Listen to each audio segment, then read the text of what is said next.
You're such an iconoclast. You know, I got to do things my own way, Buzz Cutler. Welcome back into the Rowdy Studio. I'm Stephen Levine, sitting alongside Bob Pockrass and Tom Vandervoort, talking a little Texas, talking a little Tony Stewart prior to the Saturday night race. Talking a little Wahapa. Prior to the Saturday night race, he had won the past 4 downforce races. Including one at Texas, by the way. Finished 24th at Texas. Wahapa. Yep, Wahapa. Well, they missed the setup, and they did that tire test in February, right? And they're like, oh, they gave him some ideas, so they must have thought, well, what worked in November isn't guaranteed to work here in April, so we're going to change some things, and they changed them, and it didn't work. They changed. They must have changed quite a bit if they couldn't get back to where they were. Is that what they basically said after the race? I know. I think they feel like everybody else makes so much improvement that just what worked in November won't necessarily work in April. Now it was the same tire, so you can't really blame the tire.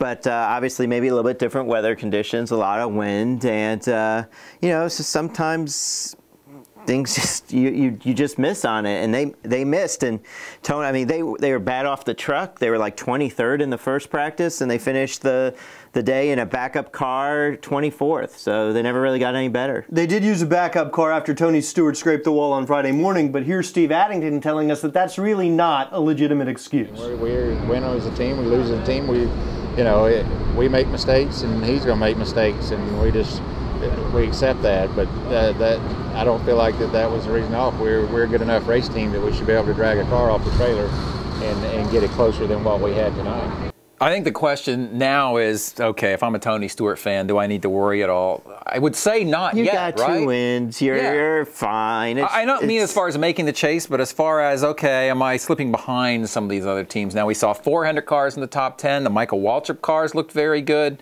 So, Ryan Newman wasn't very fast either. Any cause for concern at all?